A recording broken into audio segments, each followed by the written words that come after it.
It's 5 a.m. In Denmark, it's 10 a.m. So this is a truly international faculty.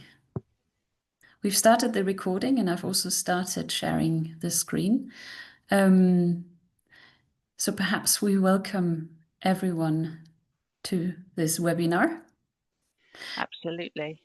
And it's a welcome from me and Thrombosis UK, and a big thank you to Joe Jerome, who has very kindly helped set this up. Yeah, indeed. Beverley, can you just give a brief background on the World Thrombosis Day? Yes, absolutely. So World Thrombosis Day is an international organization run by the ISTH, and its major aim is to increase awareness of venous thromboembolism and to campaign and improve care and prevention globally. Every year we have a big celebration on Virchow's birthday, which is October the 13th. And we are having this slightly early today. It's an early birthday party for him. This is really great. And thanks, Beverley. And I think to give a little bit of background why we have how we could assemble such a great international faculty for today's webinar, I would love to give the audience show the audience a photograph of a networking event, an educational visit event that we held in Sønderborg in Denmark earlier this year in March. It was a 4-day event. And Beverley, you were part of the senior faculty. We were really grateful that you could support the networking event. And this is how we came up with the idea of running a webinar, and you very kindly invited us to join the World Thrombosis Day.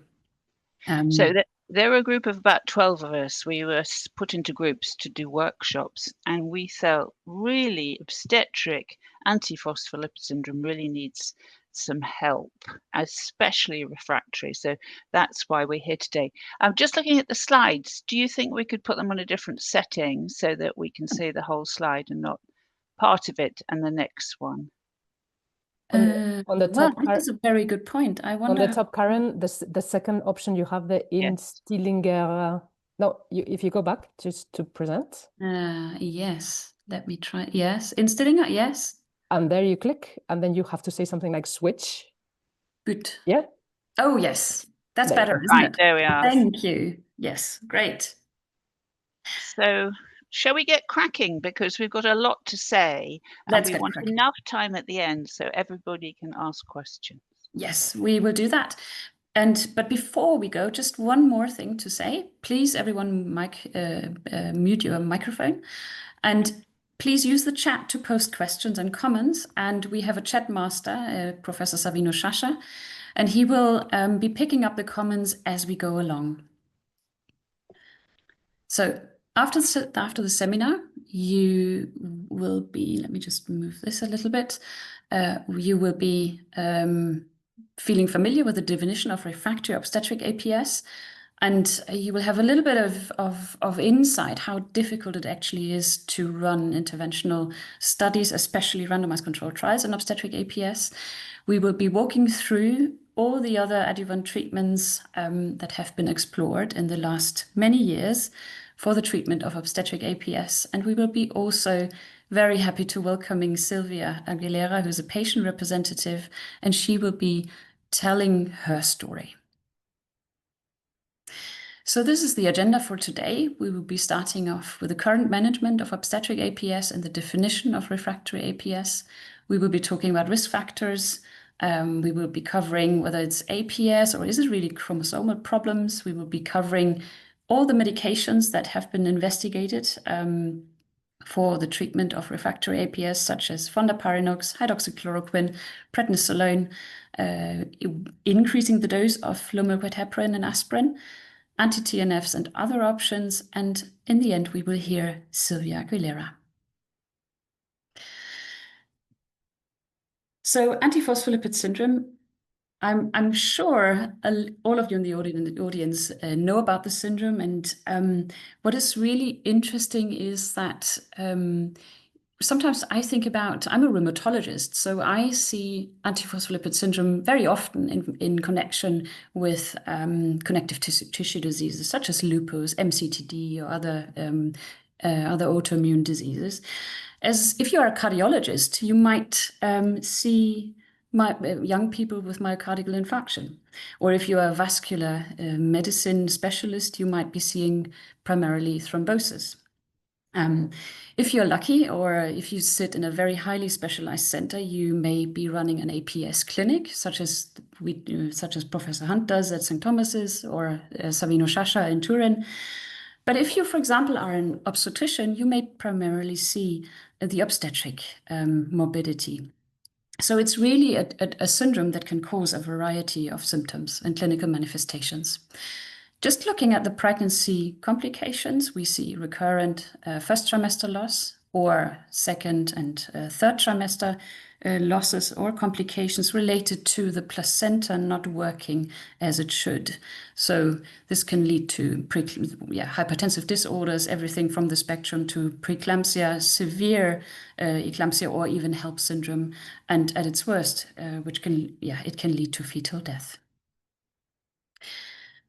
What do we currently do for women with obstetric APS? So primarily the intervention now is based on the use of low-dose aspirin and unfractionated oral low-milk rate heparin, depending on where you live in the world.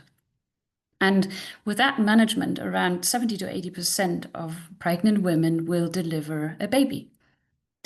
But that means that 20 to 30% of these women will continue to have complications during pregnancy. So refractory APS, we therefore define as women who develop pregnancy complications despite the standard of care, which is considered low-milk rate heparin and aspirin. Why is this important at all? Well, it is important because pregnancy complications are incredibly traumatic to patients. And I'm sure if you have cared for these women, for these patients, you will realize that it can have a profound impact on their lives. So there's, of course, the emotional impact. They get very sad. They have, it's really something that that stays with them throughout their lives. And sometimes, the healthcare experience is for them is not really taken care of all the aspects of such a traumatic event. And we will be hearing about this later from Silvia Aguilera. But I must say, I was surprised how little literature there actually is about the emotional impact of these women. And I think this is probably something we should address in the future, because really we need the patient voices. Obstetric APS, what's the evidence for the treatment at the moment? Now, this is from a work that we did with a lot of great people in the field back in 2018, and nothing has really changed dramatically in those years, and we have 25 now. So in patients with persistent antiphospholipid antibodies, these may, for example, be seen in IVF clinics or in other settings, in rheumatology clinics where patients have autoimmune diseases and antibodies on top of it. Really, when we find out that these women have persistent antibodies and they plan for pregnancy, we do recommend to give these women a low-dose aspirin, mainly to prevent hypertensive disorders such as preeclampsia. In women with persistent positivity for antiphospholipid antibodies and a history of recurrent first trimester losses, you would combine the treatment of low-dose aspirin with heparin typically. And it depends a little bit where you are in the world. So if you're in Europe, you might be following the EULAR guidelines. So you would be using low-milk rate heparin for sure. It might be different in different parts of the world. If you have a history of, or a patient with a history of miscarriage and previous ischemic placental complications, such as preeclampsia, such as a very severely growth-restricted child, you would also combine the treatment of aspirin with heparin. And this is basically based on relatively low quality randomized controlled trials, but at least there are some randomized controlled trials. But I should be quick to say here that these are almost 20 years old by now. In women with a thrombotic history, again, you would give low-dose aspirin to lower the risk of preeclamptic disorders, but you would also want to cover them with intermediate dose, at least intermediate dose low-mercury heparin throughout pregnancy. And this is based on observational studies. And again, and in addition, what is also very important is that antiphospholipid antibody presence is a risk factor for thrombosis in the postpartum period. And if you are a hematologist or a vascular medicine specialist, you will appreciate that this is a very high-risk period for venous thromboembolic disease. So there's the evidence that we have, and people around the globe have tried to come up with clinical guidance recommendation. And you all know that clinical guidelines contain expert consensus, making most sense of the best available evidence in the fields. And there's the EULA recommendation, which was published in 2019. And there's actually also the British Society for Hematology guideline, which was published in 2024. And these are documents that are worth having a look at. And what I really want to highlight here is that they really generally agree on that these women should be managed in a multidisciplinary team, which can consist of hematologists, rheumatologists, obstetricians, or midwives, really to get the best possible care, and that also pregnancy counseling, ideally prior to conception, is really important. And again, also the follow-up during pregnancy and postpartum period. So just coming back to the 20 to 30% of women in whom low-dose aspirin and heparin fails. We've been looking into, a lot of researchers throughout the years have been looking into what else we could give these women in future pregnancies to protect them from having future complications in pregnancy. One of the things people have looked at is prednisolone. As you know, I'm a rheumatologist, so I use prednisolone quite a bit, but I also know that it has considerable side effects. Prednisolone is an immune suppressor, so it really works on your innate and adaptive immune system, suppressing an immune response. Then we have intravenous immunoglobulin. This is a blood product. It's very relatively expensive compared to prednisolone, and it's again also has immune modulatory properties. Then people have looked into pravastatin. Pravastatin is actually, in my view, quite an interesting drug because it has this beautiful ability to stabilize the endothelium. So it's a really interesting drug in that setting. It's not licensed for pregnancy, as none of these drugs are, but I think it's a very interesting candidate to look at. Then we have hydroxychloroquine. I probably have to declare here my own conflict of interest. It's a drug that I use quite a lot. I was very lucky to be given the opportunity to run a randomized controlled trial with Professor Beverley Hunt, starting before my PhD, actually. So I do have a lot of experience with this medication, and it's an immune modulator as opposed to being an immunosuppressor. So it's a very safe drug, and we've known it since the 1950s, really. So we've got very good safety data for this medication.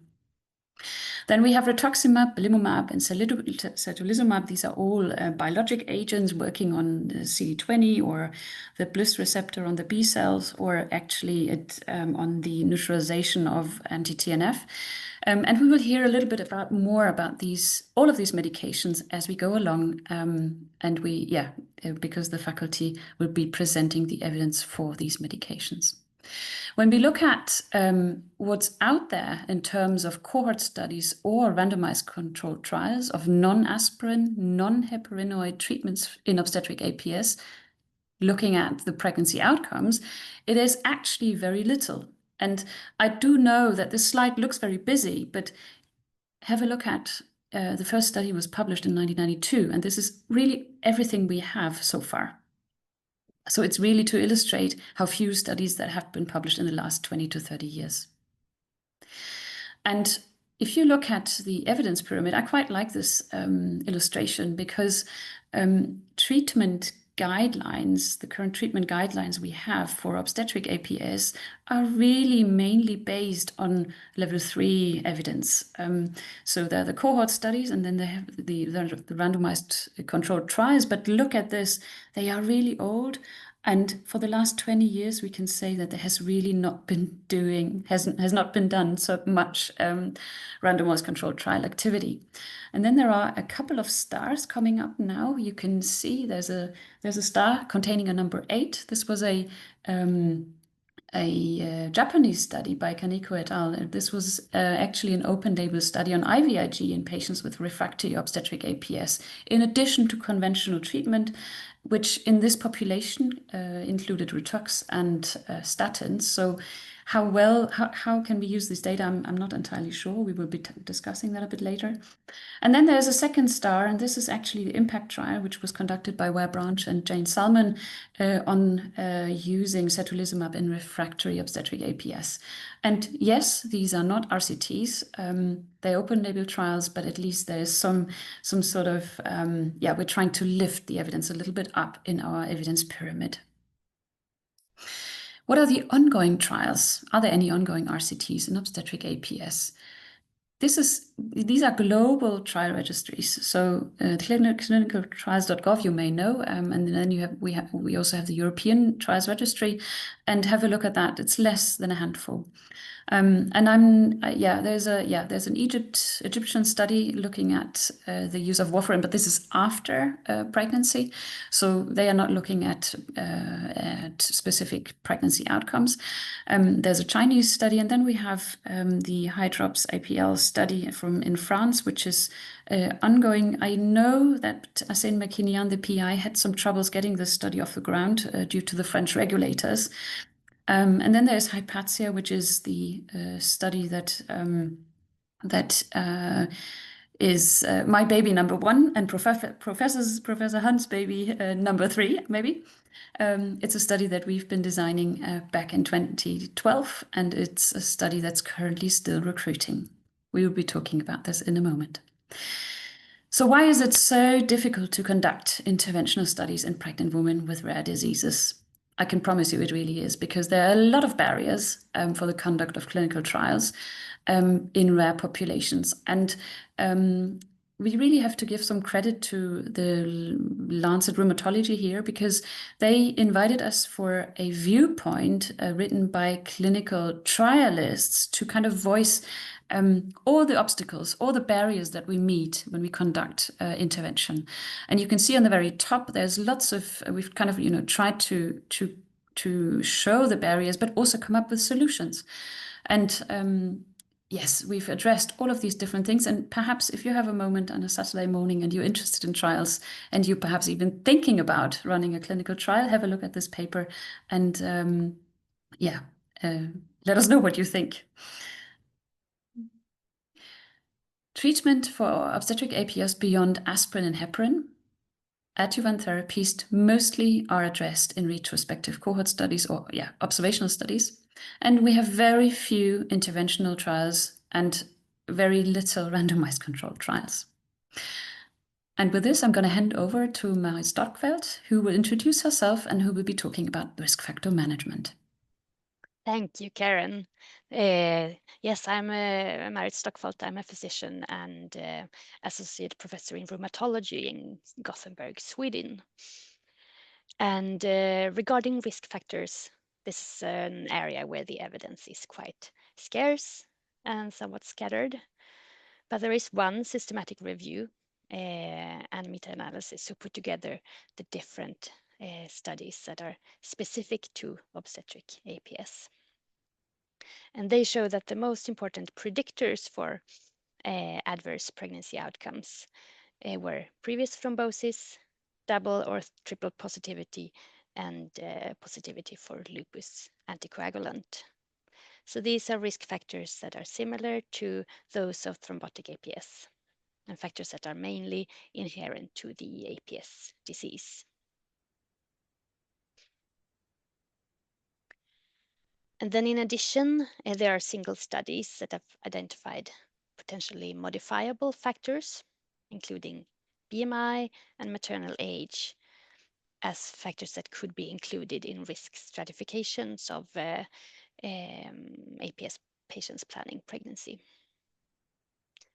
But the authors conclude that there is considerable risk of bias in the included studies and quite varying definitions of both predictors and outcomes in the studies that have been performed. But we know quite a lot about lifestyle factors that are important for pregnancy in general. And this is from a study by Wang et al. And they list normal BMI, non-smoking, regular exercise, and intake of multivitamins as the important factors for pregnancy outcomes in the general population. So to improve outcomes as much as possible, obesity could be tackled by healthy nutrition and preconception dieting. Smoking cessation is, of course, essential. Immobility and a sedentary lifestyle should be avoided, and folic acid should be initiated pre-conception. And then in addition, if hypertension or diabetes is present, that should be treated, and treatment should be improved. Thank you, Marit. And then, yeah. Oh, sorry. I was thinking, and also maternal age increases the risk of pregnancy complications, but that is potentially in conflict with delaying pregnancy until disease is well treated. So the bottom line would be to consider and manage risk factors that are relevant to both obstetric APS and to pregnancy in preparation for pregnancy and before escalating treatment. Thank you, Marit. And I think this kind of comes back to the pregnancy counseling, doesn't it? You know, this is incredibly important in this population. Thank you. We're going to carry on. The next speaker is Beverley, and you'll be talking about APS, or is it actually chromosomal problems? Thanks. I just wanted to say, we always used to say the best predictor of pregnancy outcomes, the past obstetric history, and they do tend to run true. If you have had a HELP before, you'll tend to have a HELP again. If you've had a normal pregnancy, it will be a normal pregnancy. Right, moving on to this old-fashioned definition, what we still stick to, the 2006 definition of antiphospholipid syndrome. And what I want to highlight to you, could you move the slide on, that when we look at the first trimester loss, it says 3 or more unexplained consecutive spontaneous abortions before the 10th week of gestation, with maternal anatomic or hormonal abnormalities, and paternal and maternal chromosomal causes excluded. And so I just wanted to present a case for you. Oh, someone's put in the chat, do we follow the EULAR criteria in practice? The answer is definitely no. That's for research. Please use these old-fashioned but still true definitions. So I wanted to present a case to discuss with you. This is a live case at the moment, and unfortunately I've got several others like it. So this is a lovely 32-year-old, and she had a transient positive pregnancy test in 2022 and then lost the pregnancy. In 2023, this happened again, and the GP did all of the tests he could for recurrent miscarriage and found on more than one occasion that she had a persistent anti-cardlipin antibody with a titer in the 40s. So the next pregnancy, she was on aspirin and low molecular weight heparin, and again, she had this early loss. So she would fulfill the criteria for refractory APS. But he continued to investigate this lady, and the recurrent miscarriage clinic saw her too, and they found a balanced translocation of long arms of 9 and 14. So, I mean, this history, when you get someone with such early losses, this is just typical of chromosomal problems. So on paper, she could be an APS, except she does have chromosomal problems. So let's move on. So 2024, she's got another 5-week loss. And I actually saw her then and actually noted these pregnancies are not typical of APS, but typical for chromosomal loss. So she's been to an IVF clinic and she will get pre-implantation genetics. But unfortunately, she's been told she's got a very low egg reserve. So the question is, will she produce any normal eggs? Can we have the next slide, please? So the questions here really are, what is her label? Now, I think a lot of us have forgotten that early definition of recurrent first trimester loss says without chromosomal abnormalities. That's fair enough. So she's not an APS, really. How are we going to manage her IVF pregnancy? Imagine if she just has one egg that is free of chromosomal abnormalities. How would we manage her? We're going to give her aspirin and low molecular weight heparin. Would we give her any more? Because this is such a precious pregnancy.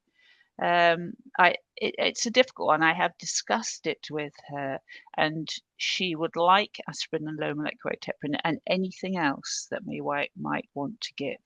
So I think we should discuss this later.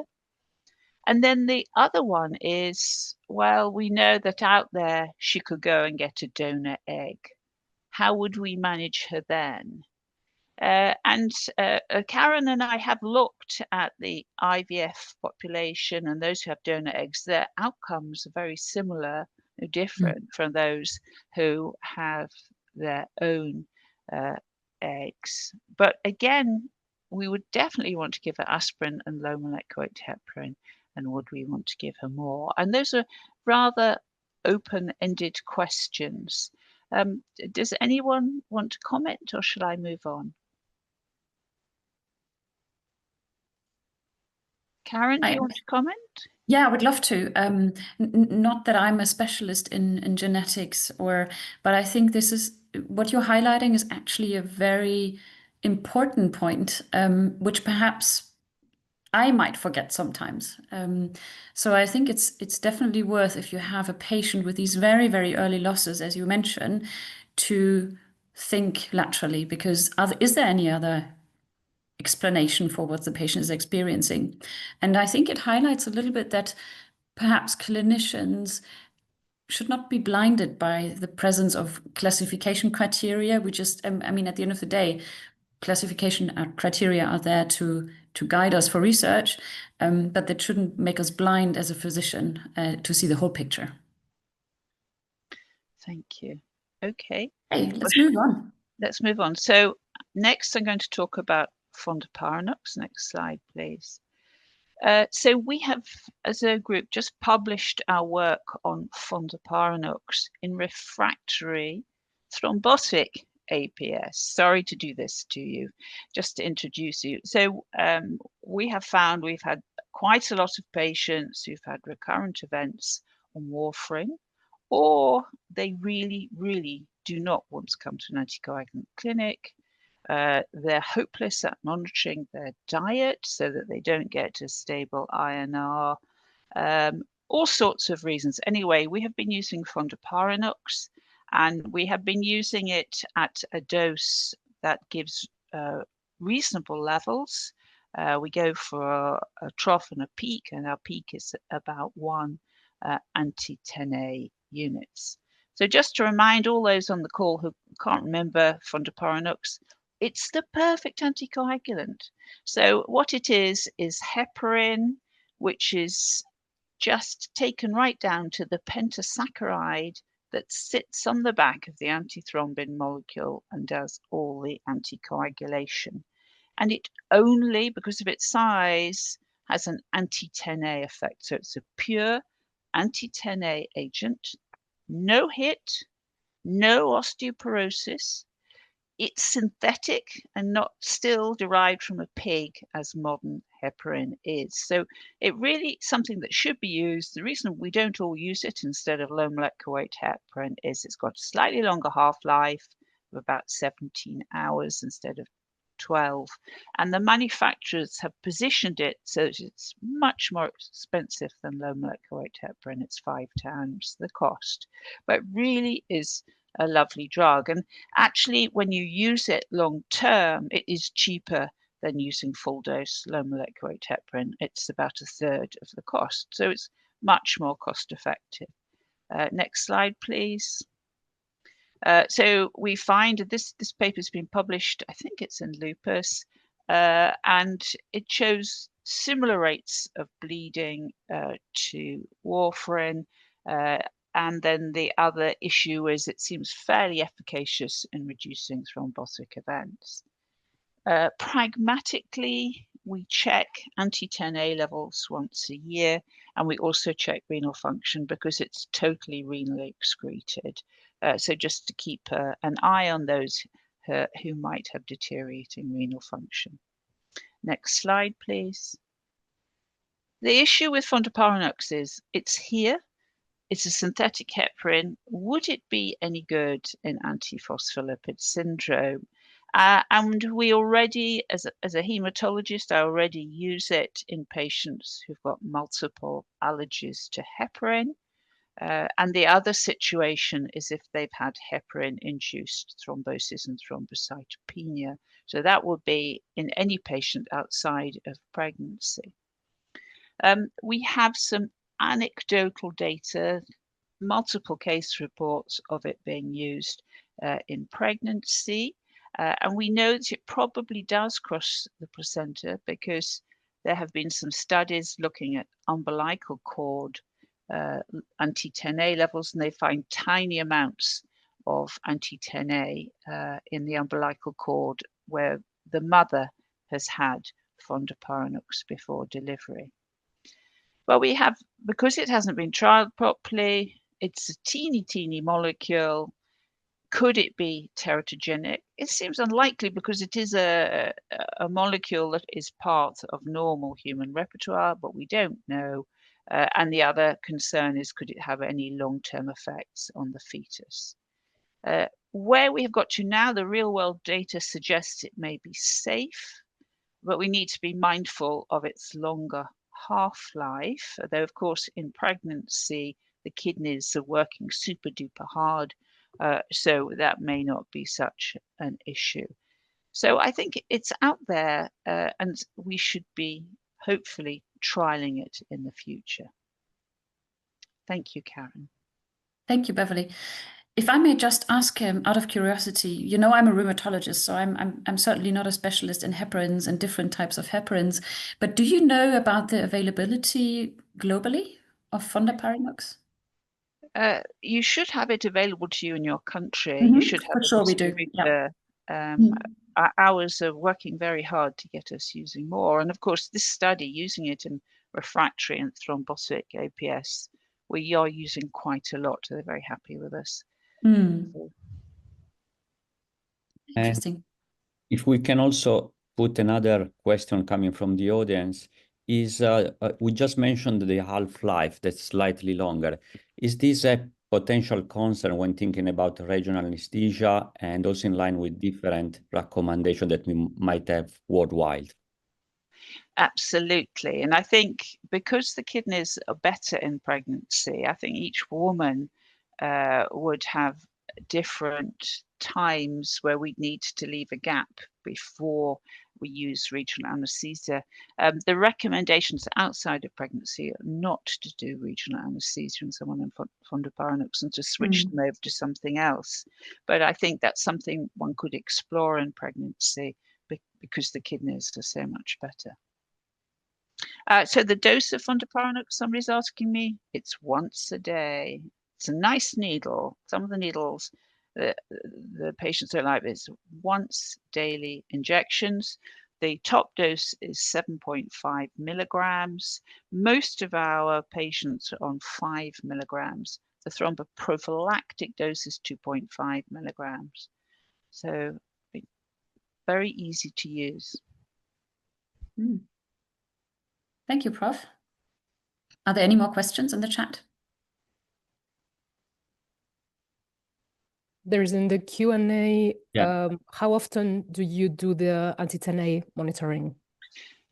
Outside of pregnancy, once a year, just to check and do a renal function. During pregnancy, well, I haven't hardly used it, so I would probably be doing it every 3 or 4 weeks. I'd treat such a patient as if they had antithrombin deficiency, we've got similar problems, so about once every 3 to 4 weeks. Mm-hmm. And Thank you.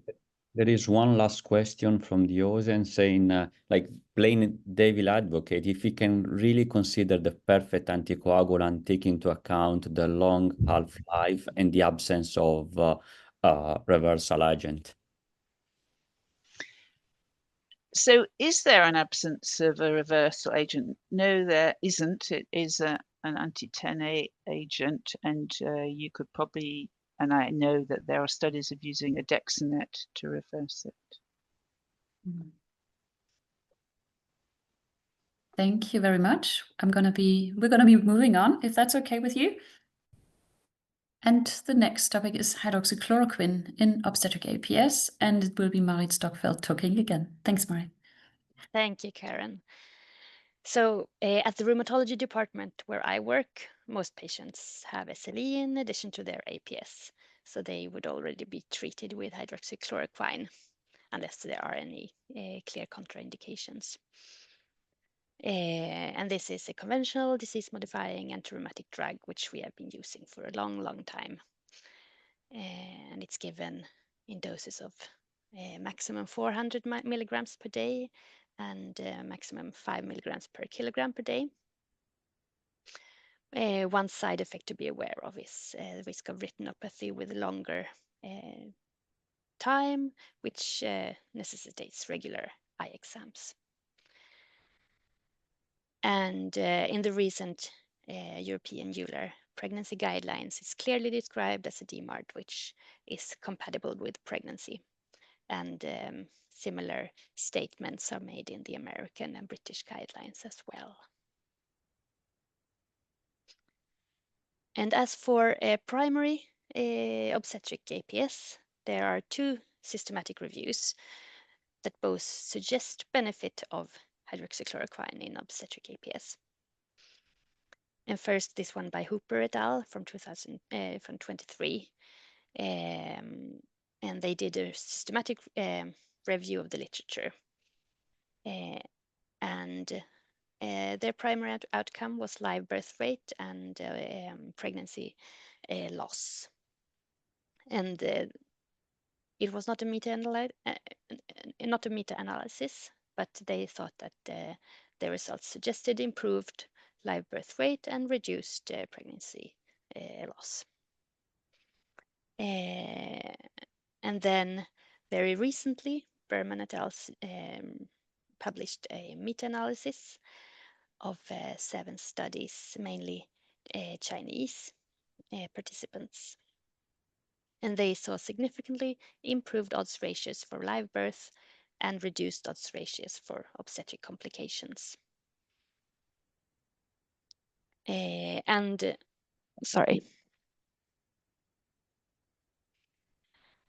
the conclusion to both these studies is that they support the addition of hydroxychloroquine to standard treatment, which, as Karen mentioned, would be low molecular weight heparin and low dose acetylsalicylic acid, aspirin.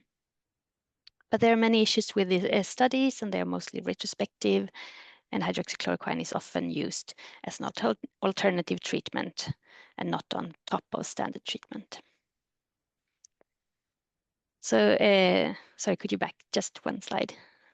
So the recommendations would be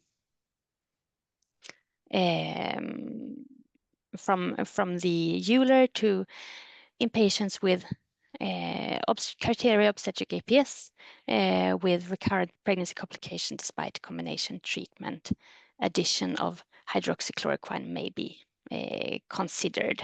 So this kind of reflects the evidence, but also the uncertainty and the lack of randomized controlled trials. So there are some randomized controlled trials that are registered that will evaluate hydroxychloroquine. And this is Hypatia that Karen was talking about, which includes women with persistent APL, phospholipid antibodies. And then there is the hibiscus and hydrosapple trials, which are registered, but I'm not sure if they are actively recruiting. But Karen, you know the Hypatia trial by heart. So can you take over and talk us something about that? Thank you, Marit. That's very kind. So Hypatia is a randomized controlled trial, and it's a double-blind trial. And as you kindly said, Marit, we do include women with persistent antiphospholipid antibodies who are planning for pregnancy, which means we're actually enrolling them before pregnancy, which is quite important because hydroxychloroquine has got a very long half-life. And yeah, it's important to get the levels up before, to actually evaluate whether there's an effect of early pregnancy complications. The randomization, so we do randomize women to hydroxychloroquine, which is the active arm, and we give it in addition to standard of care treatment or an identical looking placebo, again, also in addition to standard of care treatment. And we register, of course, all the medications that women are taking. And we're looking at a primary outcome, which is a composite of any antiphospholipid antibody-related pregnancy complication. And we chose to do that actually because of retrospective data, which lie ground for the sample size calculation. And this is a study, a very famous study, which was published by Savino, Sciascia, and Professor Beverley Hunt in 2016 in AJOC, where they looked at the effect of hydroxychloroquine in a retrospective cohort. And they could see that actually those women with who were treated with hydroxychloroquine did better in pregnancies. But as we've been saying many times now, retrospective data are always difficult to interpret because there's the treatment bias, because the women that were taking hydroxychloroquine were taking it for a reason, and in that case, it was actually all these women had lupus. So this is an ongoing study, and this has been ongoing for quite some time. And I've referred to the challenges that we've met underway earlier in this talk. But really, I want to highlight here that this is really a joint effort of a lot of people all around the globe.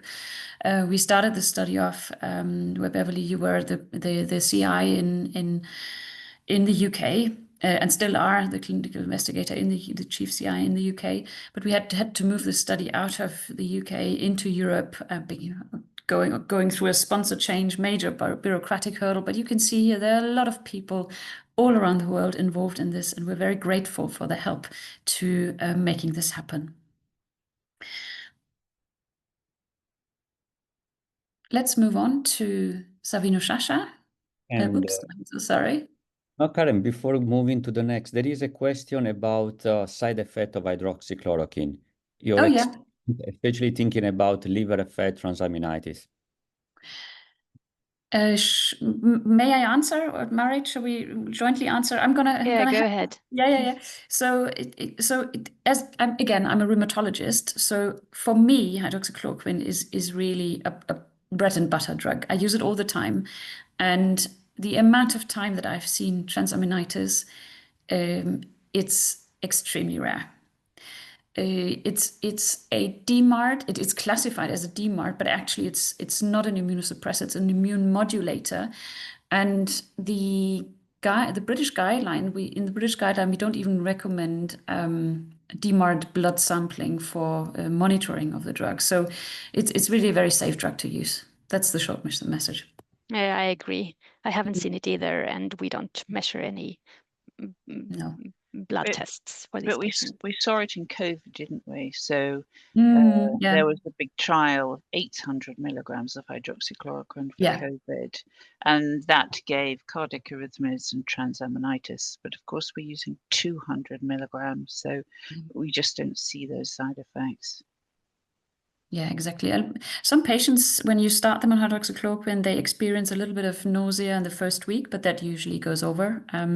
I've never needed to stop medication because of gastrointestinal persistent problems. So it's a very well tolerated medication.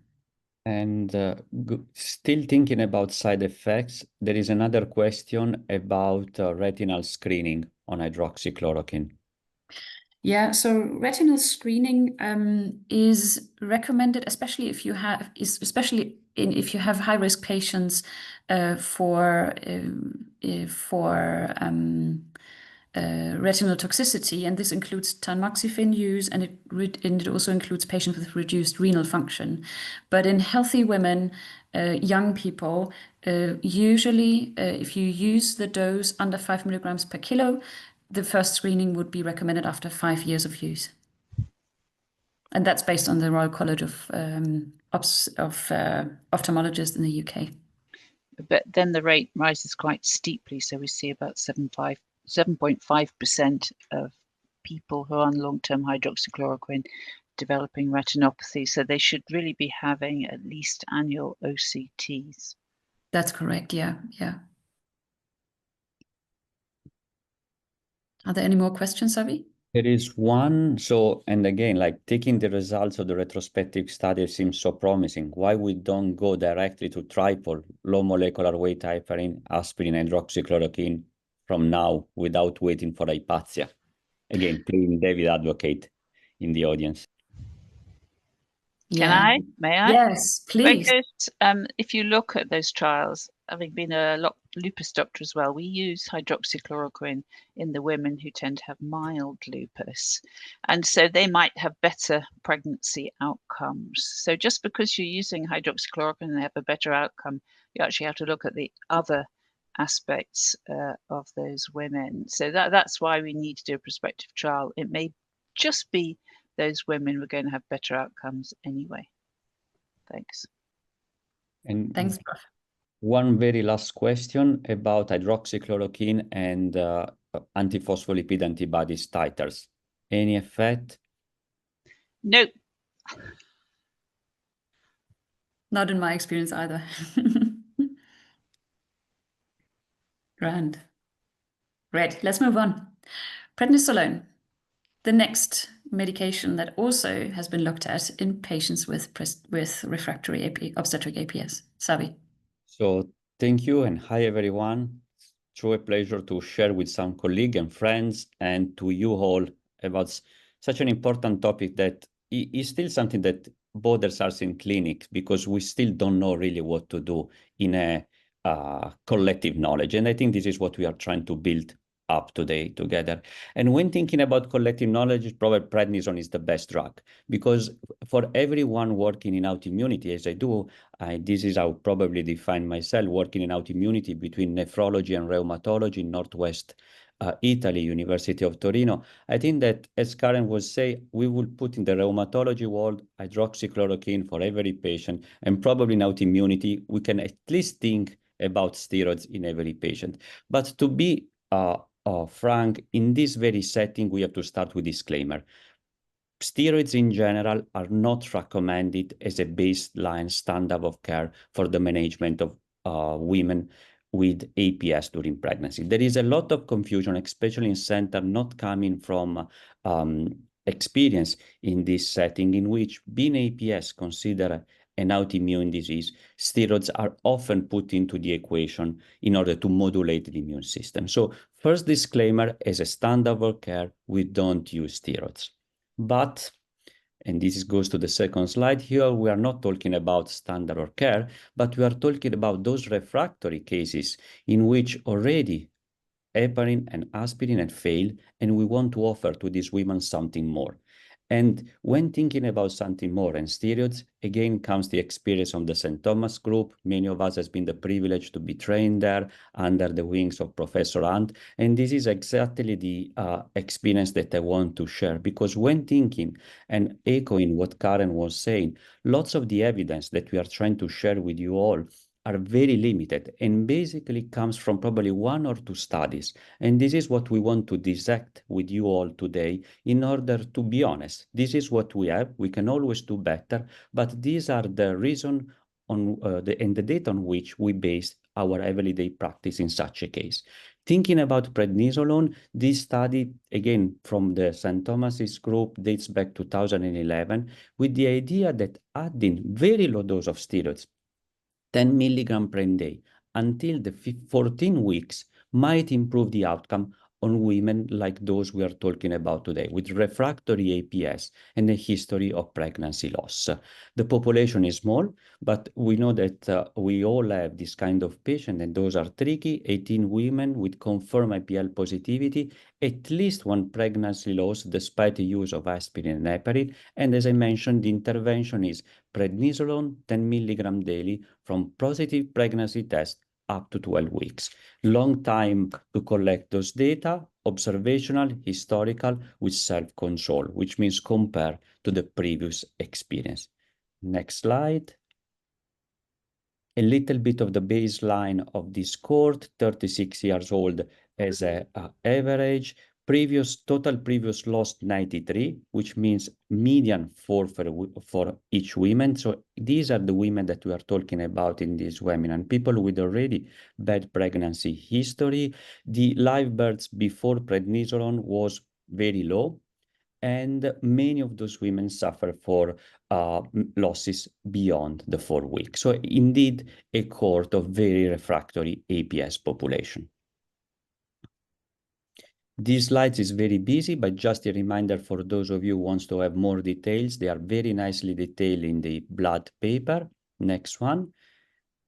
And here I try to do my best in summarize the busy cartoon. So it was 23 pregnancy treated. The results are 61% of live births, 8 uncomplicated term pregnancy, yet 6 complicated by preterm delivery, preeclampsia, and or SGA, and still 8 first trimester miscarriages and 1 ectopic pregnancy. On the other side, no fetal death. And what was more important, because when we are thinking about side effect of steroids, no overt new onset of diabetes, problem with hypertension, or serious infection. Next slide. So how we can interpret this data? So the live birth rate from 4% to 61% when adding low dose prednisolone. So the benefit particularly was evident in those women who were suffering for early losses before the 10-week. On the other side, this doesn't mean that prednisone is the magic bullet that solves all the problems, because complications were still there, especially in preterm birth, cases of preeclampsia, and there is still the question of the choice of 10 milligram, if this can be reduced or not. But we can need future study for this. Next slide. So to wrap up some thoughts on this, first trimester low-dose prednisolone can be an additional tool in our weaponry when we really don't know what to do. Is largely available. Side effects at this dose can be easily managed and controlled. Is a medication that we are all familiar. Mechanism makes sense. We know that we might need 1 hour just to explain the immunological mechanism of steroids, but they are very known and well described. Of course, this is just an anecdotal experience, small sample study, historical self-control, and as Karen was saying, and Professor Hunt was reminding us, to prove really these studies we need, and this is what we are trying to do, randomized controlled trial. But so far, this is one of the best experience that we have. Thank you. Thank you, Savi. This is really, really, thanks for presenting this very detailed. Are there any questions in the chat?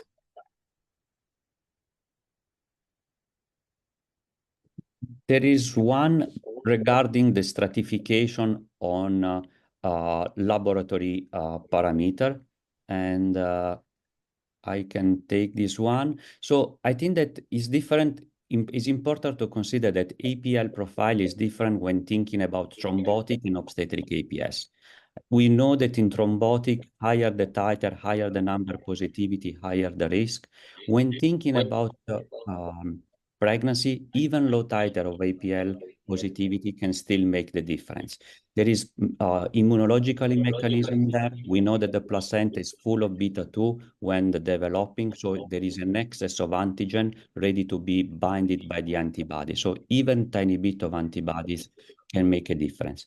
It's also true on the other side that we know that if we have to think about refractory cases, those with triple of double or triple positivity has a higher prevalence of poor pregnancy outcome. But again, this is slightly different from thrombotic and obstetric. In other words, don't disregard low level of titer of APL in women with APL, because this can be still a problem when managing those pregnancy. I don't know if Karen, if you want to add anything more. No, I think you did this very beautifully. Thank you, Savi. There is another general question on the mechanism that we can probably keep for at the end of the talk, because it might require a little bit more time about the relationship with pregnancy morbidity and the presence of antibodies. So I think that we can move on. Yes, let's move on to Guilherme. We're going to go to Brazil now. Thanks, Guilherme, for joining in this early morning hours. Yeah, thank you. Thank you very much for the invitation. I'm Guilherme Jesus. I'm an obstetrician here in Brazil, Rio de Janeiro, and I work with high-risk pregnancies, also with patients with APS. So next slide, please. I'm talking about increasing dose of low molecular weight heparin and also aspirin. We increase the dose. Increasing the dose of heparin has been suggested for patients with pregnancy failure using regular therapy, prophylactic dose of heparin and low dose aspirin, as was mentioned before.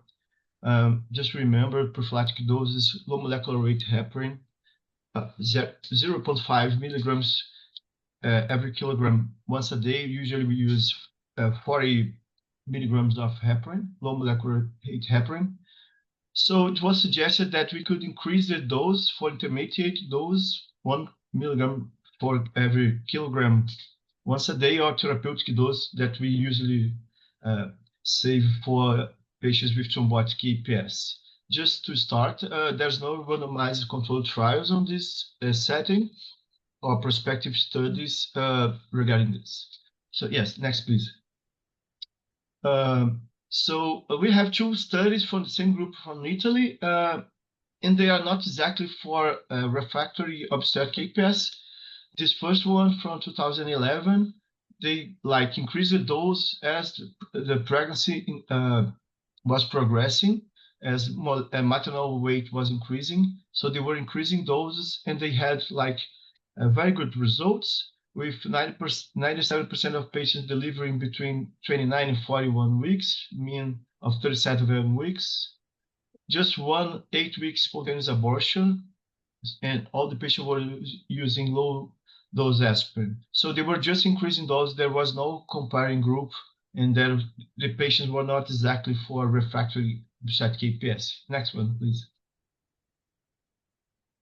Next, I guess. So from the same group, they had another paper from 2020, sorry, 127 patients with APS. They compared patients with history of pregnancy morbidity. They were treated with low molecular weight heparin in patients with 40 patients with history of thrombosis and severe pregnancy complications. And they were using low molecular weight heparin, but in therapeutic doses and low dose aspirin. Just for start, there was no difference on the live birth rate and also fetal complication between the groups. The group 2, that they had more, let's say, they had the therapeutic treatment, They had higher prevalence of maternal and neonatal complications.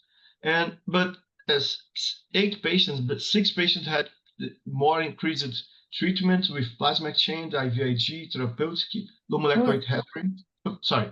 What? Oh, sorry, this is me. No Gosh. problem. Next one. Next one, right? Yeah, apologies. Yes. 2 patients just switched from group 1, which is the standard treatment, to the therapeutic low molecular weight heparin. And then they had a good result, but like 8 patients among 127. That's most of the data we have, which is not very good, which is for this kind of rational. And also we don't have, like I said before, no randomized controlled trials. And then we have some kind of differences on the protocols. Next one, please, Karen. So the EULAR recommendations from 2019 that was mentioned before, they say in patients with criteria obstetric APS and recurrent pregnancy complications despite regular treatment, increasing heparin dose to therapeutic dose may be considered. And the most common practice is when a patient fails on low dose aspirin prophylactic dose is to increase the dose of heparin to therapeutic dose. But EULAR says there's no supporting evidence for that. Next one. However, the ACR in 2020 guidelines for pregnancy, they recommend against increasing the low molecular weight heparin dose, as there have been not helpful cases despite standard therapy with low dose aspirin and prophylactic heparin. Prophylactic dose of heparin and aspirin for obstetric APS improves likelihood of live birth, but not necessarily full-term birth. Pregnancy loss occurs 25%, like Karen said before, and there are no data demonstrating improved outcomes with higher dose of heparin. So EULAR says you can consider that. ACR says you should not do that. So, and we don't have much data for that. Next one, please. One thing we should remember, every time as an obstetrician, I understand how we feel frustrated when the patient fails when we are doing the regular treatment. And so one of the things we always try to help the patient. I understand we always are looking for the best for the patient. However, we have to remember that we are using anticoagulation, and the patient is always going to bleed something. Especially even if there's a normal pregnancy, if we have a normal delivery, a regular delivery, we are going to have like maybe 500 mils of bleeding, maybe 1 liter if we are going to a C-section, and we are using anticoagulation for this patient. So we have to be concerned about the bleeding. And then there's a study, 2022, a prospective multi-center study in France, 168 patients with APS, 27 centers. Half of them had thrombosis, and 7% of this patient had severe hemorrhage with the criteria they used was the need for red blood cell transfusion, intensive care unit admission for invasive procedures, and 17% had some kind of bleeding during pregnancy. And risk factor was pre-existing maternal hypertension, lupus anticoagulant positivity, triple positivity, placental insufficiency, preterm delivery. So we have to remember that these patients can bleed, and Karen has a very good editorial about that. And it's something we have to consider when we are increasing the dose of heparin, since we don't have much evidence to support this. Next one, please. Going for aspirin, I know most of the audience here is not obstetricians, but you probably heard about the little fight, I can say something like that, about the dose of aspirin that is going on the obstetric field. So the 150, 100, 81, like the ACOG SMFM recommends 81 milligrams of aspirin. That's for obstetric patients. I'm not saying about APS, but for prevention of preeclampsia should be started between 12 and 28 weeks, ideally between 12 and 16 weeks. FIGO and NICE recommend 150 milligrams a day, starting between 11 and 14 weeks. Here in Brazil, we use 100 milligrams. And so there's some kind of, like I said, some fighting that which one's the best dose. The FIGO and NICE, the recommendations are based on the ASPER trial, which is a very nice trial. The reference is below if someone wants to take a look. It's not about APS, it's about screening patients as a high-risk patients to prescribe aspirin to reduce the prevalence of preeclampsia. That's for obstetric patients. And they used 150 milligrams of aspirin at night, but they did not compare to 100 milligrams. They were comparing to placebo. So there's no randomized controlled trial so far comparing 100 to 150 milligrams. That's the first message I want to pass. Next one. And there's a very fresh study from 2025. There's a very big study from Sweden, 13,000 patients giving birth in Sweden. Once again, not for APS, but just showing how the difference of those may not be as important as we are thinking.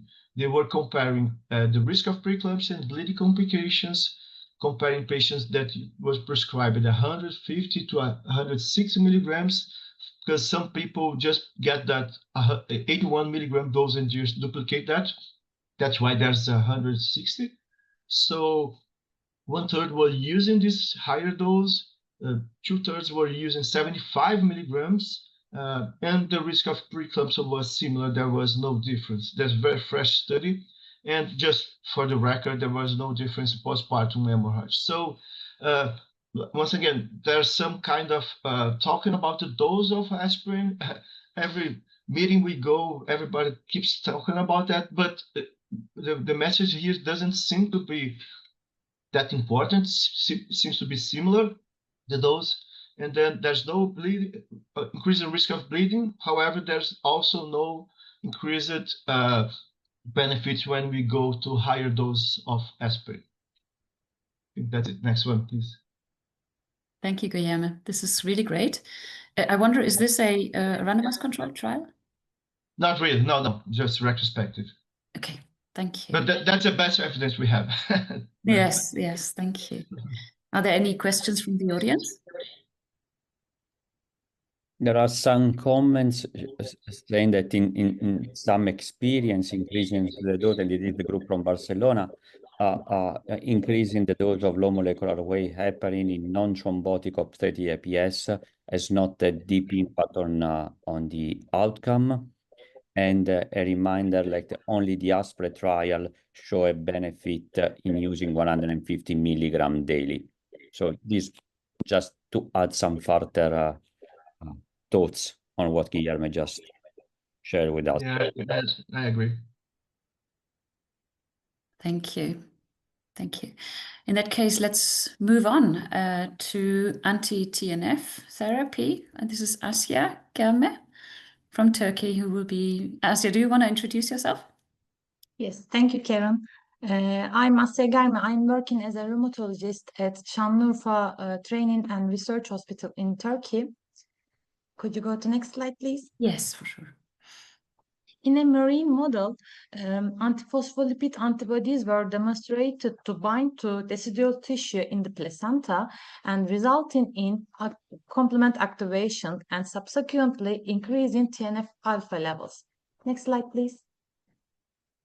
Increased TNF-alpha levels disrupt normal placental development and lead to placental insufficiency, which is resulting in pregnancy complications such as preeclampsia, fetal growth restriction, and fetal death. Blocking TNF-alpha improves spiral artery modeling and restores angiogenic balance, promotes healthy placental development, which in turn prevents adverse pregnancy outcomes. Next slide, please. There are only a few studies in the literature investigating the use of anti-TNF therapy in refractory obstetric APS. One of them is a case series. 18 APL-positive women diagnosed with obstetric APS who were refractory to treatment with low molecular weight heparin and low-dose aspirin and hydroxychloroquine. All women underwent in vitro fertilization. Patients were treated either adalimumab in 16 cases or certolizumab in 2 cases in combination with low molecular weight heparin and low-dose aspirin. Can click this. Out of the 18 pregnant women included in the study, 12 completed gestation, 3 experienced preterm deliveries, while 9 delivered at term. IMPACT trial is a prospective, single-arm, open-label phase 2 trial of certolizumab to prevent preeclampsia with severe features and placental insufficiency in pregnant women with APS and lupus anticoagulants. The study included 45 pregnant patients diagnosed with APS.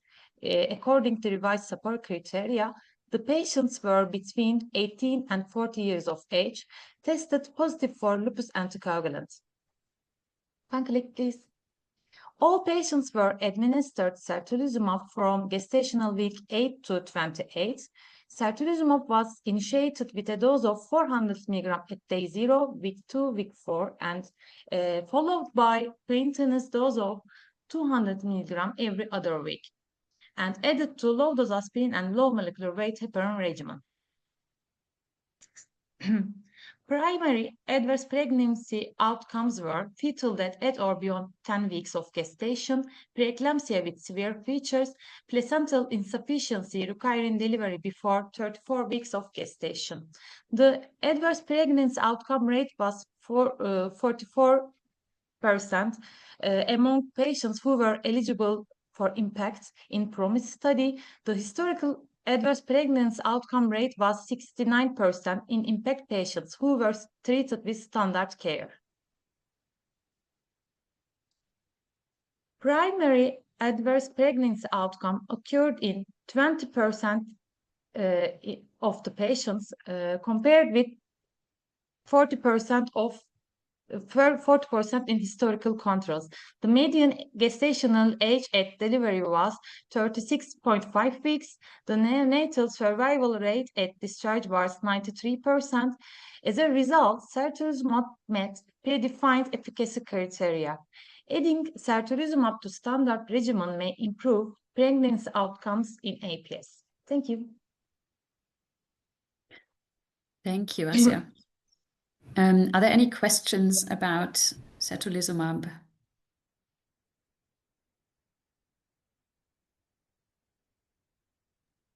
Not at the moment, but I thank you for this presentation because it covers also some of the mechanism that we were being asked in one of the previous questions. So thank you for quoting the complement, the monocytes, the TNF, and all the above. So we also give a little bit of pathogenesis there. Thank you. Yeah, it was really great. And I just think we just need to remember that these were women who had very severe refractory APS with fetal death beyond 10 weeks of gestation. So should we now be giving certolizumab to everyone? I think the answer is no. To selected cases, we can probably try it. But again, let's remember that this is not a randomized controlled trial. It's an open label trial. It's great to get the evidence level up, but let's remember it's not a randomized controlled trial. In an ideal world, we should really be comparing it to placebo, but whether that's ethically, whether you can do that from an ethics point, I think this is a very different discussion. Good. Another question about the use. If certolizumab is not available, these apply to other safe-ish anti-TNF.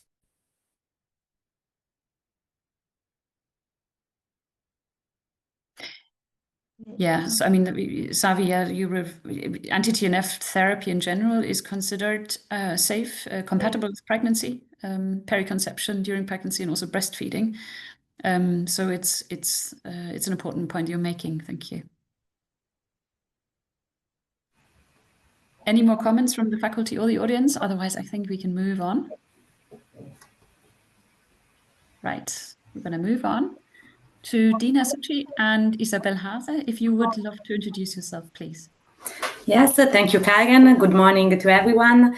I am a rheumatologist from Pisa in Italy. I will start with intravenous immunoglobulin and plasmapheresis, and then Isabell will continue the presentation on other treatment options. So I can start with intravenous immunoglobulin. Yes, IVIG exerts immunomodulatory effects by neutralizing pathogenic autoantibodies and reducing inflammatory activity. Evidence regarding the use of this option in refractory obstetric APS is still scarce and controversial, and probably this is why there is also a discrepancy between EULAR and ACR recommendations on the use of IVIG as additional treatment options in these patients. EULAR state that IVIG might be considered in highly selected cases, while ACR conditionally recommend against treatment with IVIG, since only anecdotal data support the use of these options in refractory obstetric APS. Next slide, please. IVIG overall may be considered as an adjunctive therapy, especially in patients with other coexisting autoimmune conditions, infections, or in cases when anticoagulation is contraindicated. Generally, IVIG is well tolerated during pregnancy with low incidence of adverse effects. And case reports and reviews describe a benefit in very selected high-risk patients, and especially when is used in combination with other intervention, including low-dose prednisone or plasmapheresis. But overall, the optimal dosing regimen, timing, and patient selection criteria remain uncertain, with the discrepancy between the studies actually present in literature. Next slide, please. There is one single-arm, open-labeled, multi-center clinical trial conducted in 8 pregnant women with refractory obstetric APS. One cycle of IVIG was added to standard therapy with low-dose aspirin and heparin. 2 of these women achieved a live birth after 30 gestational week, which was the same prevalence as the historical control. And by adding other second-line therapy, which include rituximab or pravastatin or plasmapheresis, further 3 patients achieved improvements in pregnancy outcome. Unfortunately, in this paper, there is no additional data on dose and protocol of the other second-line therapies used in this trial. Overall, this trial couldn't demonstrate the efficacy of IVIG-only add-on therapy in improving pregnancy outcome of patients with refractory obstetric APS, but there are some limits in the study. We have to consider that the very small sample size, that the absence of randomized control group, and the heterogeneity of the second-line therapies used in this study. Please, we can go on. Just some words on plasmapheresis. Plasmapheresis removes circulating antibodies, antiphospholipid antibodies, by reducing the titers, and when added to standard therapy with the low-dose aspirin and heparin, has been associated with higher rates of term deliveries and reduced obstetric complications, including prematurity and fetal restriction, compared to patients treated to standard therapy alone. But no fixed protocol for plasmapheresis sessions is reported, and frequency and duration is very variable across the studies. The most frequent protocol used is 3 sessions per week, starting early in pregnancies at about 7-8 weeks. Also, in this case, the greatest benefits are observed when plasmapheresis is combined with other treatments, such as IVIG and low-dose prednisone. Next. In conclusions regarding these options, despite its promise, the use of intravenous immunoglobulin and plasmapheresis is supported mainly by small studies, and high-quality evidence is still lacking, especially regarding late pregnancy complications. We also have to remember that are both expensive treatments, and is not easy to achieve the possibility of perform in many patients, and the preconception risk assessment and detailed antibody profiling are always essential to identify the candidates that most likely to benefit from these patients. So also in this case, further studies are needed to improve the knowledge on the possibility of the benefit from these treatments. And thank you. Thank you, Dina. Very in-depth of the scarce data that we have so far. Any question? I think that some of the questions in the chat were still dealing with the use of anti-TNF and the extrapolation of data that we might have in APS, as apart from the impact trial, most of the data are anecdotal and reviewed by the Barcelona group in different occasions. I don't see any further question here.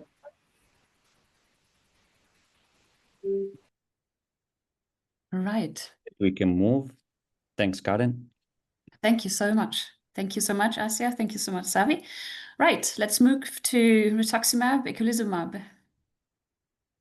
Yeah, thank you, Karen. Thank you, Dina. My name is Isabell Haase. I'm based in Hamburg. I'm also a rheumatologist, and I would like now to present to you the also very little data that we have regarding rituximab and eculizumab in refractory obstetric APS.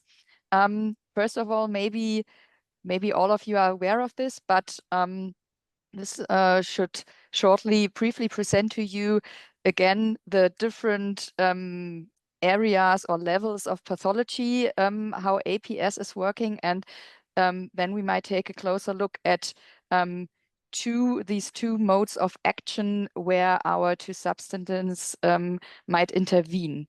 First, with rituximab. Next slide, please. You have a anti-CD20 monoclonal antibody, as you might all be aware of, and the rationale behind using rituximab in this indication is that we think, and we have also seen in some cases, that it can reduce APL titers and therefore might improve the trophoblast and endothelial function, which is of course essential for a healthy growth of the fetus. And as already mentioned, the data is very scarce. All we have are some case reports, and I've tried to summarize here the use cases that we can take some knowledge from. As mentioned before, for IVIG and plasmapheresis, it's sometimes used if you have a coexisting autoimmune disease in the patient, and usually it has been added if the women were refractory to standard therapy. So of course, low-dose aspirin and heparin, but moreover, these women have often, not always, but often already been treated also with IVIG, for example, or plasmapheresis. So it's again difficult to draw any concrete conclusions. The women in those cases, for example, often had severe thrombocytopenia or beginning organ failure during pregnancy, recurrent intrauterine fetal death, and not our primary focus, but also some cases, or one case report came from a woman with repeated IVF failure, and this was the rationale to use rituximab in this case. Overall, the outcomes were quite promising based on, of course, what you can draw from these case reports. The antibody titers, again, were reduced under therapy. In the thrombocytopenia cases, the platelets normalized, the organ function, for example, renal function, which was impaired, improved with rituximab, and they had mainly term live birth in those cases, but also one fetal death at 21 weeks despite all this treatment. Safety, we are quite comfortable since we use rituximab in other autoimmune diseases for quite some time. Similar to that, it was generally well tolerated. But of course, as we know, if you use it after the first trimester and it gets transferred over the placenta, we might have some B-cell reduction in the neonate, which usually seems to be transient. Also, of course, the data on that is also not too large. So let's move on to eculizumab, which acts not on the B-cell and autoantibody level, but which targets the complement activation, which we know is also very prominent part of the APS pathology. And it has been used or is approved in complement-driven other diseases.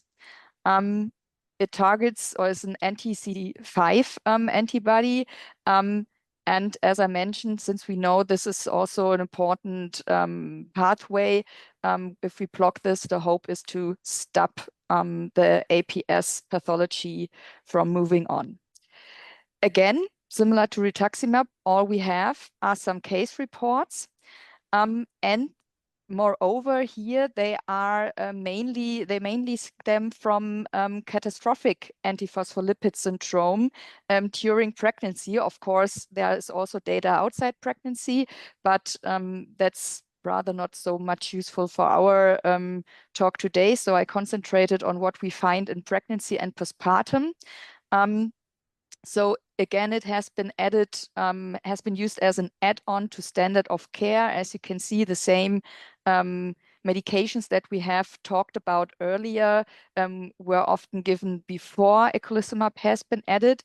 Moreover, there's no uniform dosing regime, but has been different in the various cases. And as already mentioned, it was sometimes used during pregnancy, but some of the cases I gathered, the women developed the CAPS postpartum shortly after cesarean section or so. Having in mind this serious complication of a catastrophic APS, the outcomes are quite promising.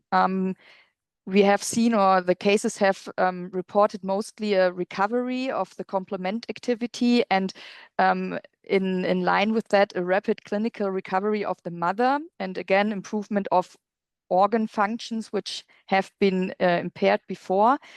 The focus was not in all cases so much on the pregnancy outcome or neonate outcome, but sometimes rather on the outcome of the mother. But from what we can find, these women usually had a preterm birth, but given the serious background, since there were mostly live birth with healthy infants, this again is a quite good outcome for the patients we are looking at here.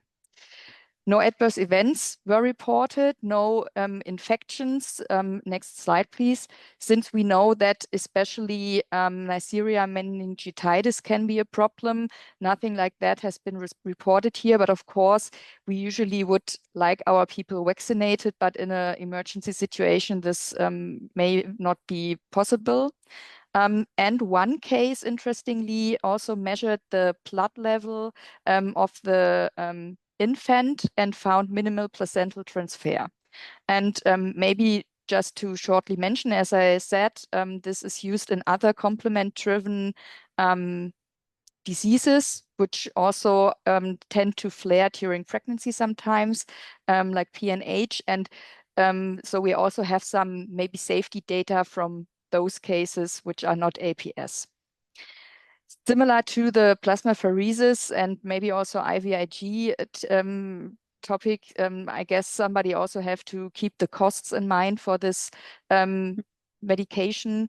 And regardless of the costs, I think for both substances, one can only say it. We have some data from very scarce data from refractory cases, but the women have been treated extensively beforehand and also in parallel.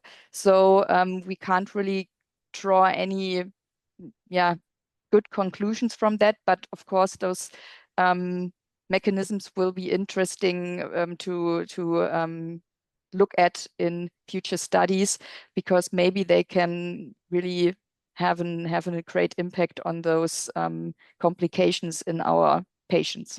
Thank you. Thank you, Isabell. That was really great. And I can't keep on stopping thinking about, pregnancy registries are probably very valuable in this setting, because can you really do randomized controlled trials in this population? Not at all. I mean, but I guess if you collect data in those European registries that are already established, I think this would be really worth looking at. Are there any more comments from the faculty or comments from the audience, questions from the audience?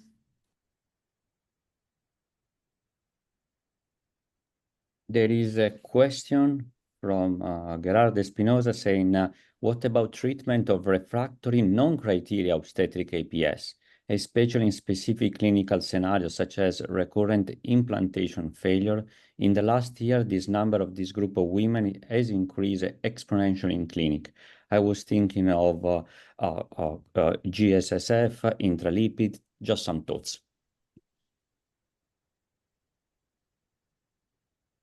So Karen or Professor Hunt, I don't know if you want to comment on this. So when we got together at the meeting in Denmark, which you have shortly seen in the beginning, and we sat together with our group, we decided to focus on those pregnancy complications in this cohort. But of course, I think we all in our rheumatology units and also in the other departments, we see a lot of those women where many things are used to improve the outcomes of these implantation failures. But I have to say, out of the blue, I can't comment on the evidence of any of those that you have listed in the question.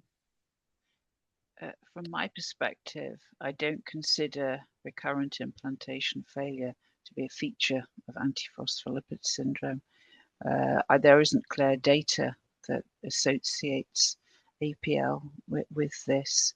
And I am aware that there's a lot of different medications used in this setting, but there's very little evidence or randomized trials to look at it. So I think maybe we need to look again at implantation failure. Is it a feature of APS? Or does anyone else have a view?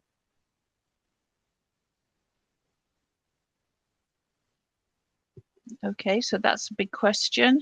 So because it's not something that we see. So I'd love to hear somebody who does see this. Can I speak as obstetrician? Yes. So I see a little bit. The thing is, there are a lot of other things that cause implantation failure. Even the procedure itself, even in the best scenario, you are going to have like 40 to 50% of success, which means like 50 to 60% of patients are going to failure. Just that's not APS, that's IVF failure regular at all. So we have a lot of variables that are not related to APS. That's something it's very hard to make a study to like get everything out of, to control everything.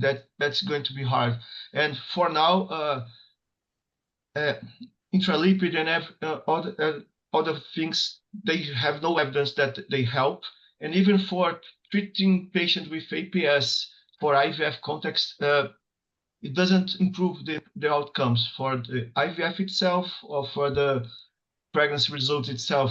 Treating for patients, for example, that going for IVF, not APS, but they have APL, positive APL going for IVF, treating them as APS does not improve the results. That's what we have for now. So I think the main point is, like Professor Hunt said, we have a lot of variables. We have to consider chromosomal abnormalities and the IVF failure, endometriosis, and like a lot of things that are going around that may be not APS that is going to cause the implantation failure. Thank you.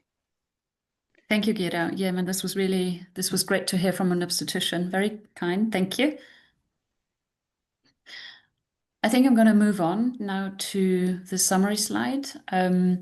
So in summary, for the treatment that we've been walking through for refractory obstetric APS, the data assessing the treatments beyond low-dose aspirin and low-molecular heparin are of really varying quality. There are no RCTs, but mainly cohort studies and a few non-randomized open-label studies. We need adequately designed RCTs to guide robust recommendations for women with refractory obstetric APS. And I can also disclose here that we, as the faculty, are planning to write an opinion paper about this, where we will present the evidence and perhaps in an ideal world come up with some recommendations. And then what's really important is the shared decision-making together with the patient in the absence of evidence, where the patient is being made aware of what we know, but also being made aware of side effects, of course. And it's really a process which takes time and good communication with the patient and perhaps even their families. And also MDT management is important. And I think now I'm going to move on to Silvia Aguilera, who is a close friend and a very strong ally, and we're extremely grateful to have you, Silvia. So I'm going to hand over the word to you. Thank you. Thank you so much, Karen, and thank you, everyone, for welcoming me here today. So I am Silvia. I am an APS patient representative and a patient myself. I actually have a PhD. That's why I'm a doctor, but I know a lot about metals and iron-based and cobalt metals, but for today, I don't think this is very relevant. I have been an advocate for over 10 years in the APS community, and I am the vice president of the Spanish APS Association, and I am also in the European Reference Network for musculoskeletal and tissue diseases, connective tissue diseases, ERN Reconnect. So today, to finish, to wrap up the session today, we're going to talk to you about the patient perspective. So as we have already heard a bit at the beginning, the journey to diagnosis can be a winding and long road. Next slide, Karen. I'm not going to touch today upon AI, the influence of AI, social media, Facebook groups, Discord chats that this have on the patients, on the influence that this have in diagnosis and their perception of their doctors, the mistrust. But that is there as well, and it is increasing in weight in what the patient, how the patients get information. So anyways, apart from this, there is a delayed recognition generally in diagnosis in APS, and especially in refractive obstetric APS. Normally, we see women with multiple losses before APS is even looked into, and the repeated testing as well that is needed, this just makes things longer. This obviously causes a lot of distress and uncertainty. People normally feel unseen and unheard by their doctors, which causes mistrust, and then this trickles down, and after it gives us problems with adherence that I will touch up again after, for example. Also, it was mentioned as well, the non-criteria women that are there, but with non-criteria antibodies, and this also intensifies also the experience of what is happening with these patients.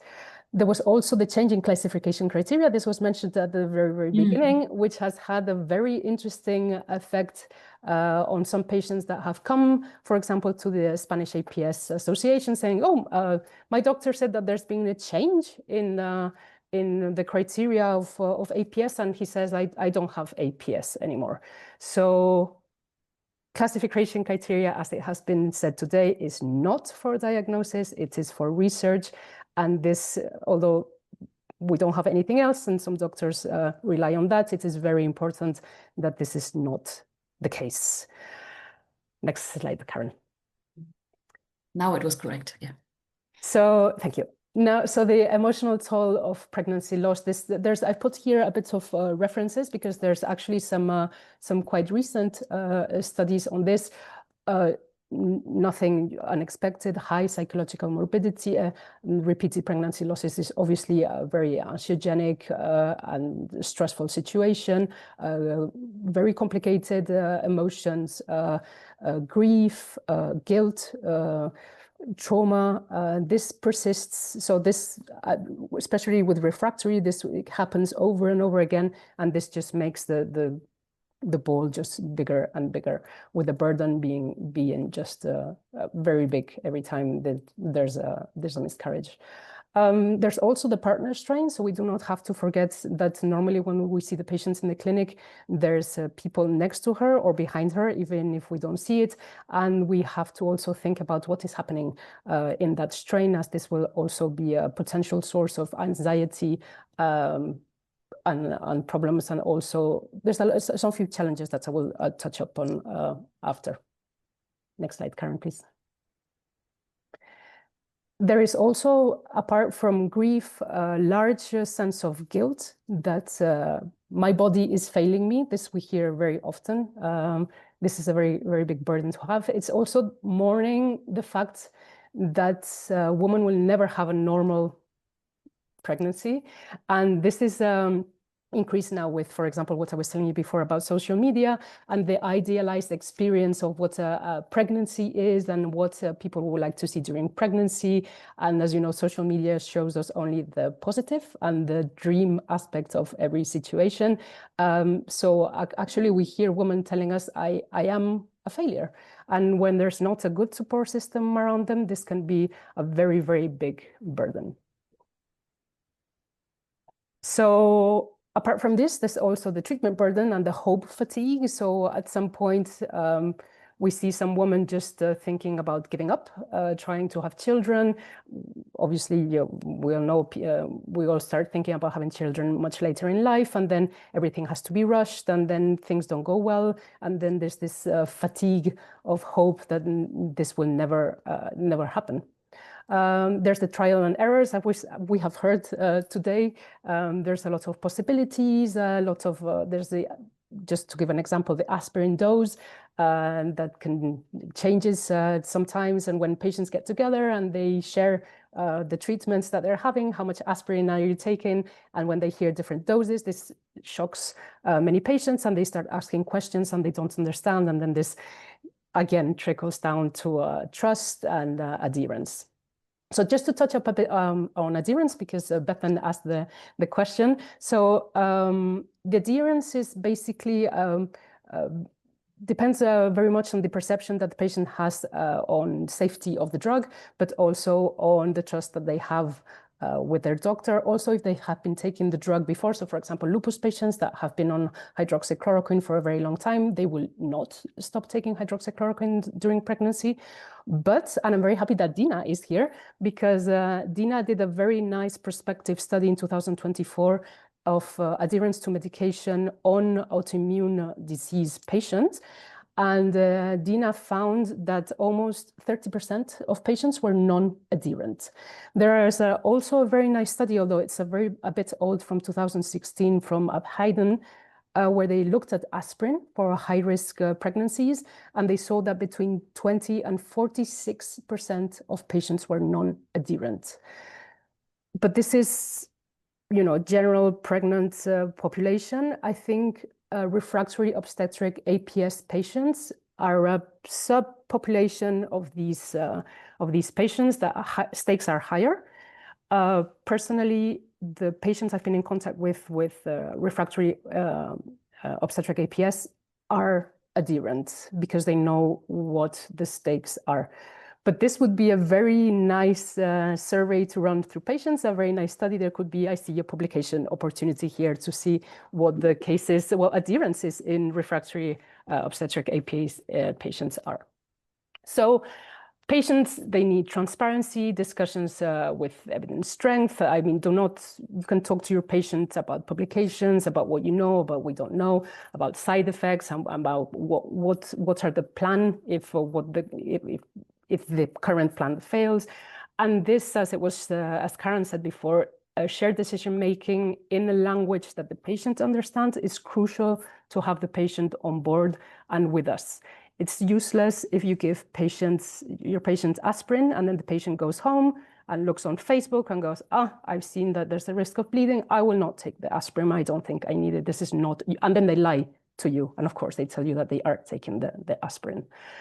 Please do not forget partners, as I said before, support system or caregivers, because they will also have an influence on the patient. And when they get home and they say, this time I have the heparin, the aspirin, the hydroxychloroquine, and then, the mother-in-law, the husband says, well, this seems like a bit too much, no? Why are you taking so much medication? Do not forget that the patient is not alone and she will be listening to the people that are around her.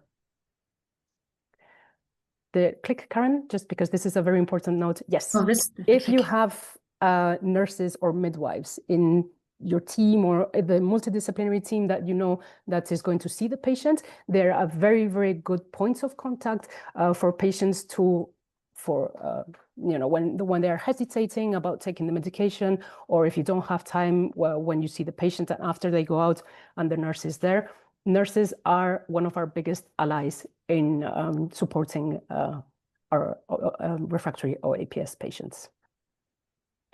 Next, Karen, please. So I could speak about this for hours, but we have a lot of challenges. I've put here just a table of where we see the challenges, what the gaps are, and possible solutions.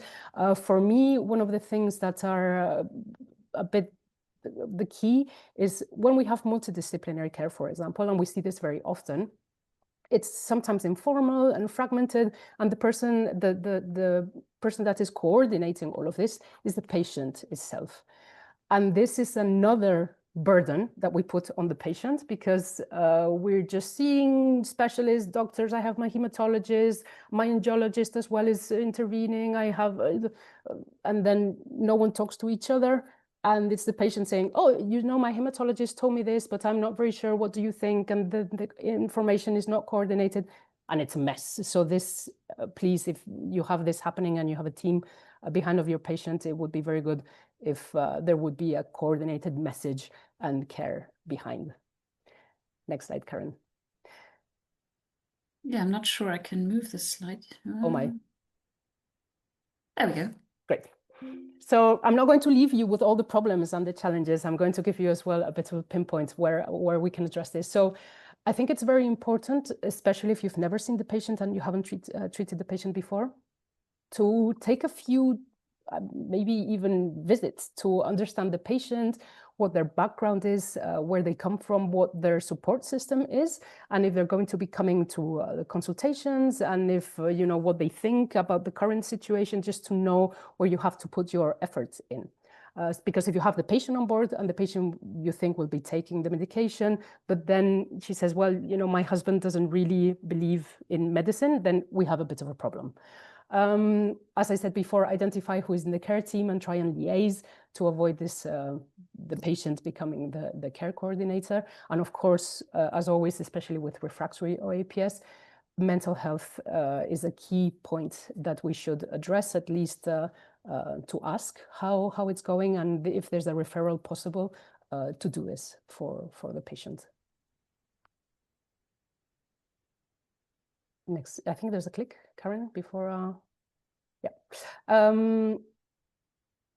So patients really need, as I said before, lay information, shared decision-making, actionable, like what is happening, what do I have to do, what to expect as well at each gestational stage. Also, obviously, how to manage injections and what if they're going to be, if the aspirin is going to stop at one point, like Professor Hunt said before, no aspirin after giving birth. This is also will help the patient to manage expectations and to make a plan in their head of what is happening. The best is to have a tailored, comprehensible resources, but this is sometimes difficult to have. And as I said before, to adapt the language and the health literacy of the patient, and as well, very important, what the patient can handle at that moment. And the only thing I can tell you about this is that you have to ask. So before giving a lot of information, or maybe if you're changing the therapy or the medication, you can ask, are you in a moment right now where I can explain to you difficult things? We're going to talk about a plan. Is it okay if we do this now? Are you in the correct headspace so that I can give you a lot of information that will be very important? If it's not the right moment, maybe someone can come with the patient to the clinic, and we can have someone supporting that we take in the information better to after digest it at home. Next slide, Karen.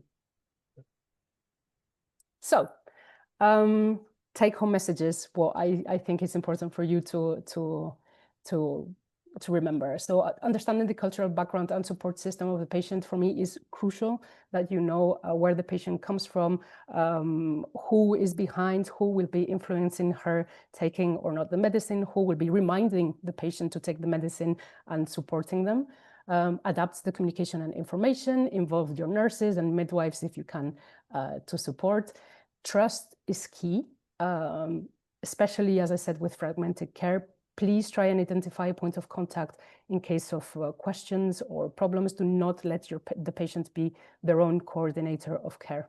And as always, and people that know me know that I say this all the time, patient organizations play a key role in supporting with education, adherence, and additional information. We get a lot of patients in Spain that come to us and say, hey, I'm thinking about just, not taking the hydroxychloroquine during pregnancy because I don't think it's doing very much. I have nausea. When I take the pills, I'm just not feeling very well. And we are there to support, to encourage, to put the patient in contact with other patients that have had healthy babies taking the same medication. And this we see as a huge success. And we see ourselves as actually a key player in this game. If you let us play with you, identify patient associations where you live. If there's no APS patient associations, because there are not very many, you have the lupus associations, which also have patients with obviously APL antibodies. So refer them to them and they will be able to help them as well. And as a last message, I would just like to say that for every woman with refractory obstetric APS, our role is not only to support, but to restore hope. When we listen, coordinate, and care, we help turn a story of repeated loss into one of resilience and possibility. Thank you all so much. Thank you, Silvia.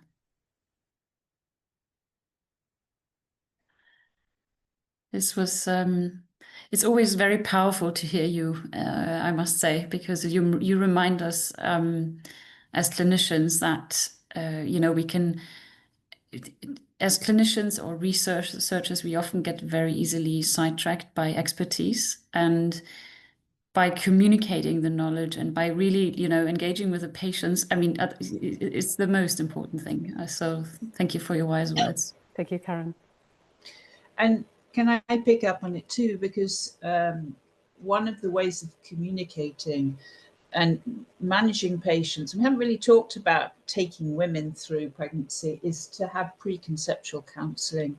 If your woman is normally with you because they happen to have antiphospholipid syndrome and then they say can have a pregnancy, to sit down with them and hopefully their partner and tell them how you would take them through pregnancy. And you tailor the care to each patient. If they've had previous thrombotic problems, the care is a little bit different from somebody who's never had a pregnancy and only has got antiphospholipid antibodies. And the other issue is being very real. There are very occasionally women who have APS who have a risk of death in pregnancy. You have to say that. And you need to discuss that with the woman and say, do you really want to get pregnant? You knew that if they were a patient in the United States, they wouldn't be able to get insurance because they're so high risk. And so at that type of discussion, these days we do discuss surrogacy and the options, which are very different from different countries. And I just wondered who on the call occasionally has that discussion with their patients.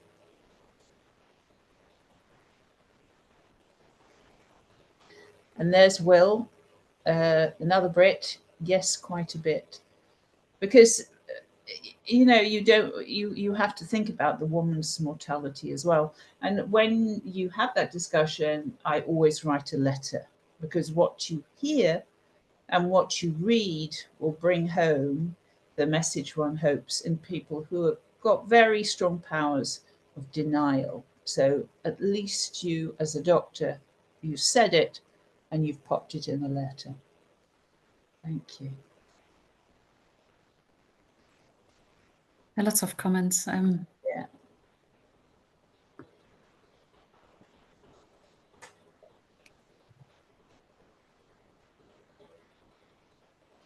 And can I also say, we have all been sitting for 2 hours, and the blood flow through your veins is going to be dropping by about 50% if you haven't moved. So if you could please get up and wriggle around. We don't want to be responsible for your conference DVT. You jiggle your legs, please. Thank you. Back to you, Karen. Yeah, I'm just looking at the chat now. There has been a lot of interaction. And I'm just trying to pick up on a few of these very lovely comments. We can actually have people ask questions. So if you put your hand up, Joe will see you and you can ask a question. John Luckett, thanks for faculty for interesting and comprehensive presentation on the topic. So really moving in aspects of support and consideration, which should be used for other areas of healthcare. Hayley Favell from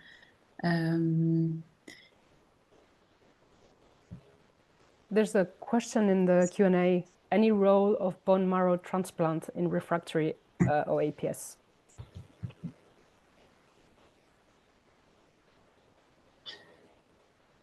So at the moment, definitely not for obstetric APS. There's talk of CAR T-cell therapy for APS. And I think 1 or 2 patients with thrombotic APS have been transplanted, but this is an incredibly high-risk procedure. And there is no guideline saying that this should even be considered. I think the future of APS lies with all the new biologicals coming through, the anti-complement ones in particular.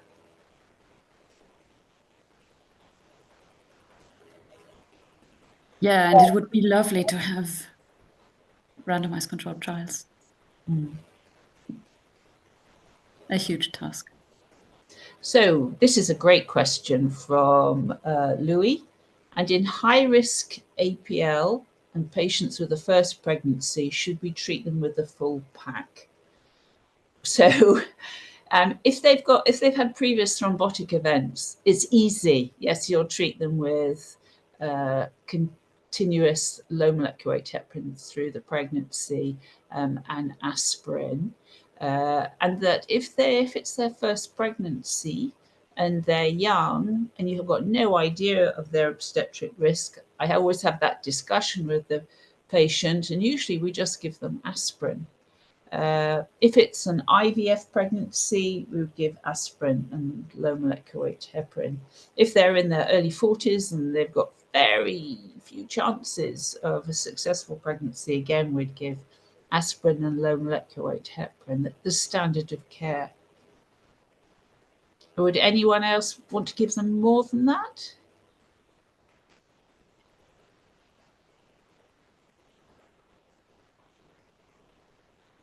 I think not. No. No, we have to use standard of care. We are in danger of medicalizing pregnancy because I have so many women who've got antiphospholipid antibodies who have totally normal pregnancies. We need to remember we have a spectrum here, and some have a very poor time, but others, they have lovely pregnancies. I think this was actually a very important thing to remember, and thanks for highlighting that, Beverley. Right. So I think we've had a 2-hour very intensive discussion. We've highlighted a lot of the evidence that's currently available. And to prevent the DVT risk, I think we can wrap up, and we would love to say thank you to everyone who attended. Thank you to the faculty. Thank you, Joe, for your amazing help in getting this done, helping us setting it up. Thanks, Silvia, for being here, as always. And yes, wishing you everyone a lovely weekend.